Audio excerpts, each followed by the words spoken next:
So why do I can? I like having shelf-stable meat and shelf-stable meals and just shelf-stable things made with my homegrown ingredients that aren't taking up space in my fridge or my freezer.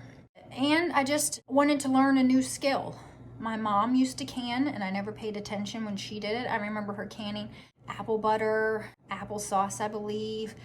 I don't remember her canning a whole lot, but she had in her basement this whole shelving unit. It covered a wall, and it was full of like tomato sauce. It was full of green beans, canned corn that she canned. She didn't do much of it when I was a kid. My mom was quite a bit older when I was a child. That'll be in my I think 10 things you don't know about me video someday. Well, she didn't do a whole lot of it when I was a kid, so I didn't see it, but I knew she did it, and it always kind of intrigued me. Those cans on the shelves that were in the basement that didn't need the food that didn't need to be refrigerated or kept in the deep freeze. I just thought that was really cool that you could, make that stuff yourself. So I learned. So I like learning new skills, and I have mastered how to pressure can as well as water bath can. Okay, so I'm now in my bedroom, and this is where I store all of my canned items and then some other stuff on top that I'll go over. But my husband recently built this for me, and it fits right in this corner here. This is where we used to have our dog kennel. Our dog is no longer with us, so I'm using this space to house all my canned items. They used to be in my closet, so this is a lot better. I kind of designed this to have just enough space for, I shouldn't say I designed, but my husband did, but I kind of told him what I wanted. I designed it just to have enough space for pint-sized jars, so lots of those shelves. I got 1, 2, 3, and then 1, 2, 3, 4 that will hold quart-sized jars. Along with that, if I have more quart-sized shelving, I can also put anything that's smaller than that in it as well. It holds 6 deep, quart-sized, and then how many does it hold pint-sized? 5, 6, 7. Yeah, so 7 pint-sized deep. And I don't know what the dimensions are, but he reinforced the front of each of the shelves with these pieces of wood on the sides and then in the center here to keep the boards from warping. So to talk about what I've got stored here, I do have, and I want to take these downstairs.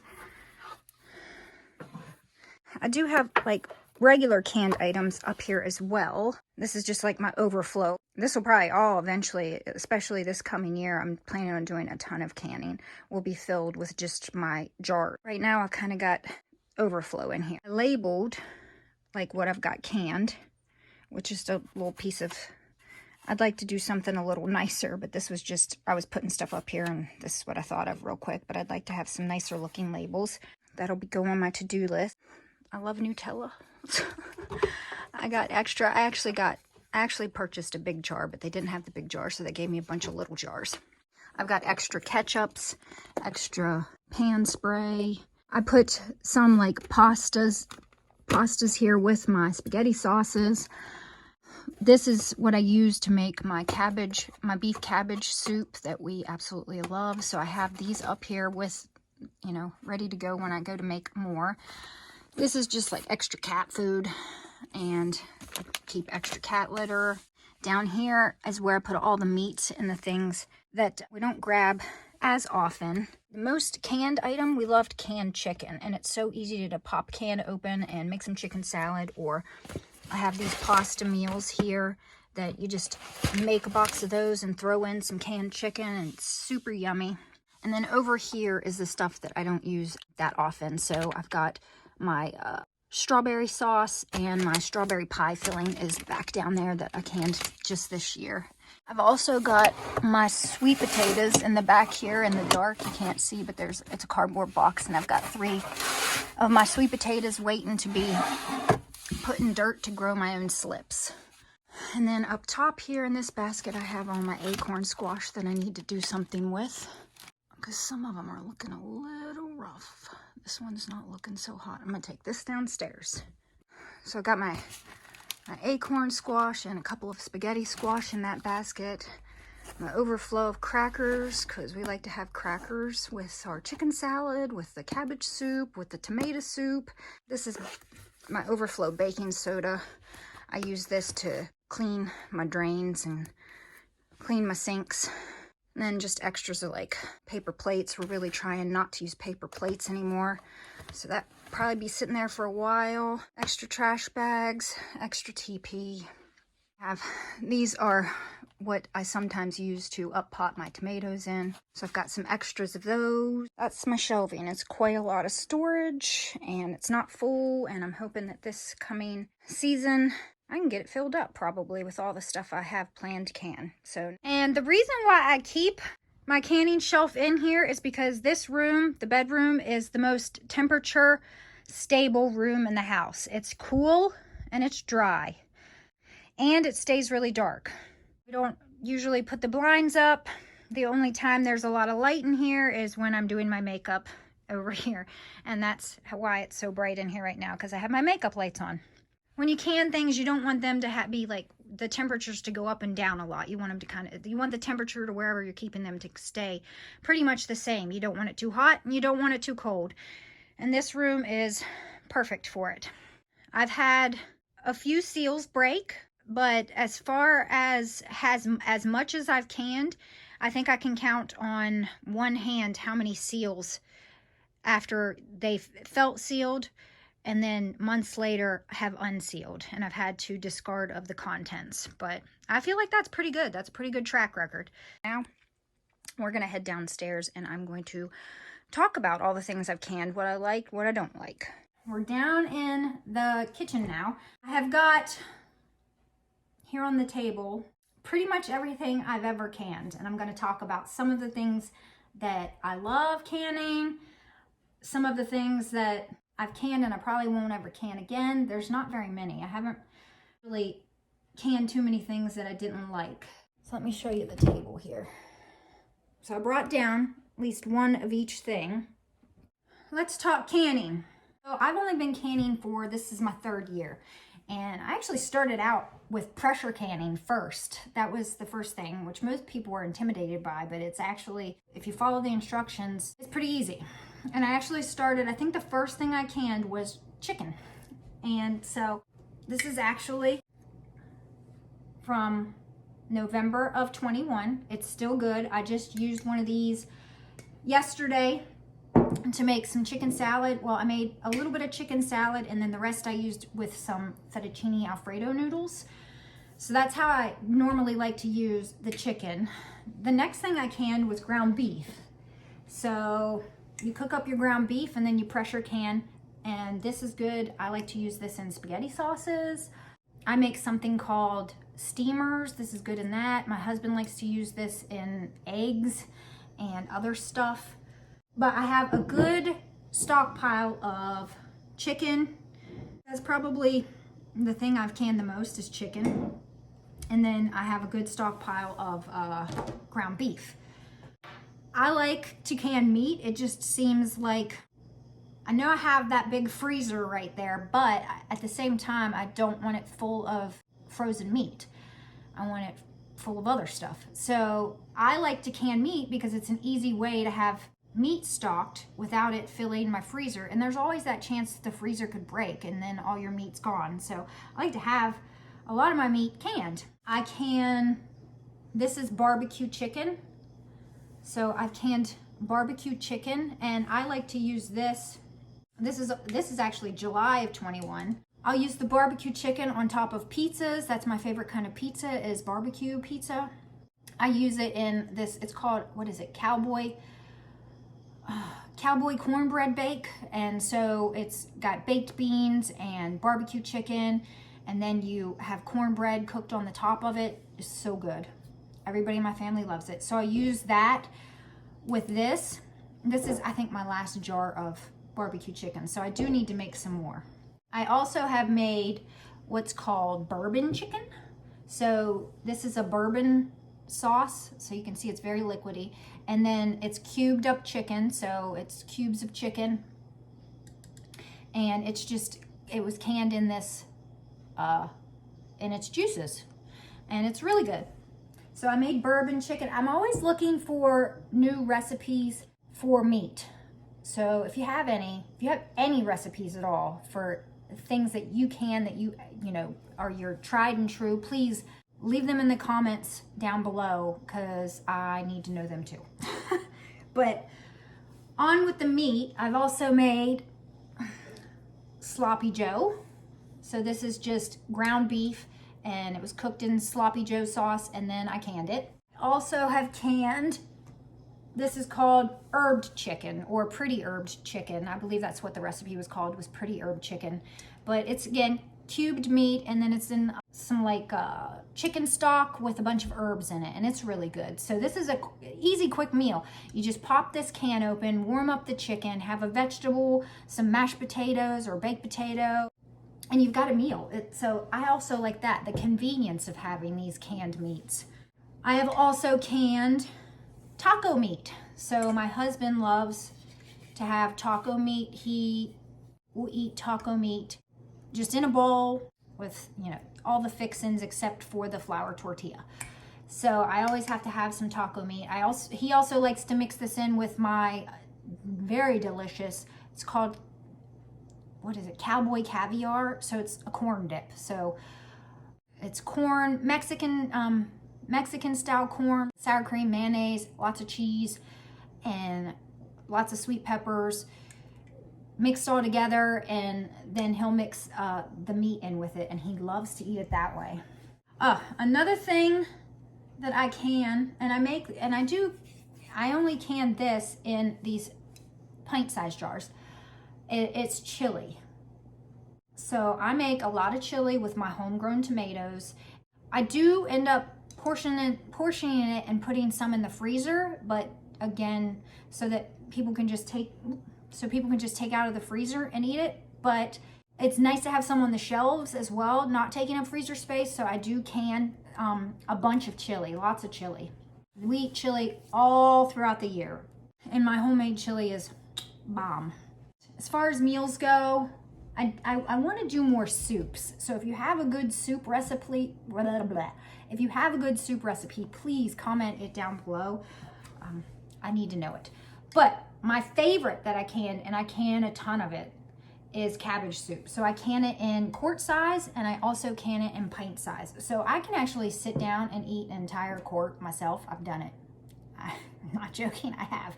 It is fantastic. Now, the woman I work with, she brought, I think what she called it was like diet soup or something like that. But it is, the way she made it was just with cabbage and celery and then all the other ingredients, but not with any meat. Now, I don't like it without meat because it gives me gas. So when you put a protein in with cabbage and celery and stuff like that, it kind of keeps you from getting as much bloating, at least for me. So I always throw in some slow cook, a big hunk of beef, shred it up, and then I add it to my cabbage soup, and it is just so good. And I always add like double the amount of cabbage. I'm trying to grow my own cabbage this year so I can really make most of it homemade. I'm going to try grow celery too, homemade celery, homegrown celery, so that everything except for the I use that Lipton onion soup mix, which I could probably make that too if I put my mind to it. So I'm getting closer and closer to being able to make my cabbage soup completely from scratch. But we love cabbage soup. It is so yummy, and it's pretty healthy for you if you don't add crackers to it, which I do. But if you didn't, it's really, really healthy for you. So the cabbage soup I love. Spaghetti sauce. Now, I have made spaghetti sauce with meat and without meat, and I prefer to make it without the meat because I think it just takes up, I would just rather have the ground beef in a separate jar and then this, just so because I can add the amount of beef that I want, if that makes sense. So this is my homegrown spaghetti sauce. I have made, there's also, I think I've made tomato sauce too, I believe, that doesn't have the like spaghetti flavoring in it. This is so yummy. It's got my own homegrown herbs in it, homegrown tomatoes, so I'm pretty proud of that. My own homegrown green peppers, homegrown onions. This was something that I tried for the first time this year. We like Campbell's tomato soup. It's yummy. But I wanted to make my own tomato soup with my own homegrown tomatoes, so I did. So I've got lots of jars of this, and it's good. It's no Campbell's, but it's got more flavor. And I always leave, when I make any of my stuff, I always leave the tomato peelings in my stuff, and I just puree it up really, really well. The tomato peels have a lot of nutrition to them. And when you buy stuff canned in the store, they've taken all of the skins off of those tomatoes, so you're not getting all that nutrition. So anytime I make anything, I don't ever take the skin off my tomatoes. Now, I will cut off any bad parts. It's always got to be really clean, unblemished skin. So if there's nasty pieces, that doesn't go into my canning stuff. But the skins are, there's a lot of nutrition in those. Another thing I made a couple years back was Bloody Mary mix. As far as alcoholic drinks go, this doesn't have alcohol in it, so you have to add the alcohol. But this is pretty good for my first try on it. It's a little spicy. I might have added a little too much spice to it, but that's okay. As far as alcoholic drinks go, this one, you drink this one and you don't feel so bad because you're, drinking something a little nutritious. If you want to think of it that way. And of course I do. Optimistic right here. Always think on the brighter side of things. What else did I can? I have canned, I grew okra for the first time last year, and I pickled some of it. This is really yummy. I used the same brine that I used, so I did pickled okra. I have done, I say sweet relish okra, but it's not sweet relish, it's just pickled okra. But I used the same pickling brine. So this is the brine I used. I had some left over, and it's so delicious. It's my own recipe because I didn't have one of the ingredients for the recipe that I was trying.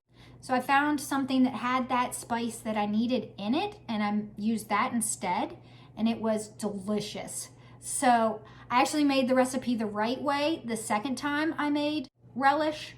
So it's this right here, the zucchini relish. So I love zucchini relish. This is so good on like hot dogs, burgers.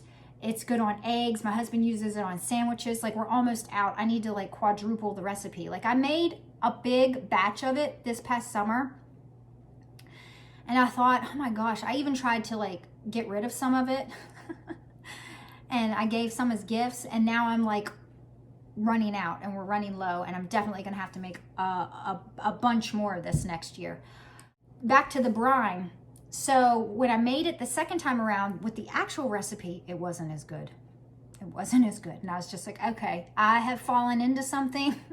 So I made it the third time with the spice mixture that I used the first round that was so good the third time, and again, it was really good. So it's definitely my own special creation, and I just kind of whoopsie doopsie fell into it, which I'm glad I did, because I mean, the original recipe is good, but the one that I made up, sort of, or the one that I had to use a substitution for, is much better. I love this brine so much that I actually did some hot peppers in it for my husband, because I like to grow hot peppers. I'm not a huge hot pepper fan, but I'm actually we're going to be doing, me and my husband, we're going to be taste testing some of the stuff here that I have not actually tried yet, and he hasn't tried yet, or haven't had in a long time, and so we're going to do a taste test video. I made hot pepper sweet relish for him, and again, I did not make enough. He's running out of this, so that's a definite, I'm going to make that again. Also, this cowboy candy, he loves this. This is, different colored jalapenos. There's lemon spice. There are piquino peppers in there. Lots of hot peppers. But so cowboy candy is, if you look up the recipe, it's mostly made with jalapenos, but I just decided to throw in all the hot peppers that I had, and it's good. It's fine. Then I made some onion things. This is one of the things I haven't tried yet. I made caramelized onions. So this would be easy, like if you're doing a roast and you just wanted to throw this on top of the roast in your slow cooker or crock pot or whatever. You have your onions, and I made a bunch of caramelized onions as well as some sweet onion jam. And I have not tried this yet, but apparently I was telling one of my patients that I had made it, and she was just like, oh, it's so good on burgers and hot dog, or things like that. So I'm excited to taste test this. But I made sweet onion jam. I have 2 really big strawberry patches. And this year I used up all the strawberries, and I made a bunch of, I don't know what I'm gonna can this year with the strawberries because I still have a bunch of these two things left. I made strawberry sauce, so we use strawberry sauce on ice cream. We use it a lot on French toast. I make French toast for breakfast sometimes. Pancakes, we just like strawberry, and I give it as gifts. The other thing I made was strawberries this year, which I'm super excited about, and I have not tried it yet, so I want to try it. I'm actually going to use this jar in a new recipe, I think this coming Sunday. It's called a bubble up bake, and so I'm excited to try it. But this is strawberry pie filling. So I made a bunch of strawberry pie filling, and I've only got a couple things left. I made 2 different kinds of salsa. This salsa is really old. This needs to be eaten, but this is salsa. It's still good. Salsa from 2020. So this was just a recipe that I kind of threw together. My daughter's boyfriend really likes this. I just found this jar in my closet. When I was moving everything from my closet to the shelving unit that my husband built me, I found this. I was like, ooh, need to eat that. This past year, this was July of 2022, I used the Ball Book recipe. So I made the Ball Book recipe salsa, but I want to try different salsa recipes. So to try to find that perfect one that we love.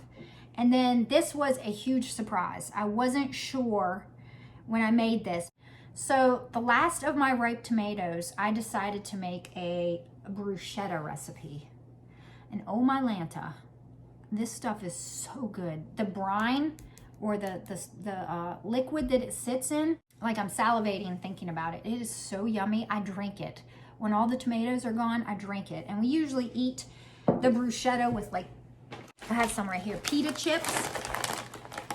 So there's like herbed pita chips, but it's really good with like crusty bread. I need to make like 5 times the amount because I only think I made 5 jars of this, and this is the last one. Or maybe there's one more. I think I've eaten like 3 jars and there's 2 left. But bruschetta, it is so good.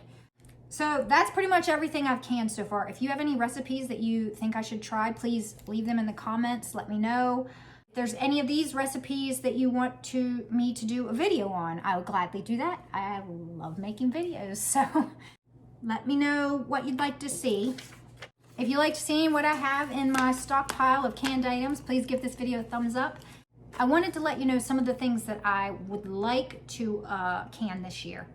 So I want to can ground sausage. I've never done that. I really want to can white beans and ham soup. My mom used to make that when I was younger, and it was so good. I never liked the smell of the beans when she was cooking the beans, but I liked the soup. And I would like to have some of that on my shelves. Vegetable soup, that's another thing I would like to can, have homemade vegetable soup. I want to can my own pumpkin. Last year I should have and I could have, but I didn't. I had some pumpkins that were given to me and I could have made my own pumpkin, but this year I want to definitely, that's something that is on my to-do list. My own pizza sauce. I want to can my own pizza sauce. I definitely want to make my own homemade rotel, because you use rotel in that cowboy caviar, the corn dip I was talking about. And I just think it would just kick it up a notch if I had my own homemade rotel with my own homegrown tomatoes. So that is definite. I want to do green tomato relish. I had a ton of green tomatoes last year and I could have done it, should have done it, but didn't again. So that is on my to-do list, green tomato relish. I'm very curious about something I hear one of the YouTubers I really like watching. She makes peach butter. That sounds delicious. I would like to make some peach butter and can peach butter. And also just can my own peaches. I have a peach tree, but I never get enough peaches to do anything with it. But even still, I can go to a farmer's market and buy peaches and make these recipes, like my own canned peaches and peach butter. I want to can more meats. I want to can pork. I want to can roasts, pork, beef, whatever, ham roasts. I want to can venison. My husband aspires to go hunting someday, and hopefully he will bring me back some deer meat that I can can.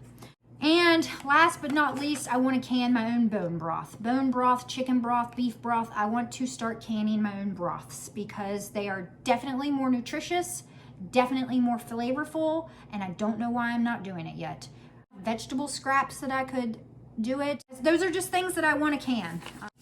I hope that you enjoyed this video. I hope this video gives you some ideas of things that I found were really delicious that maybe you'd like to try canning. And until the next one, I hope you all enjoy your day. Bye.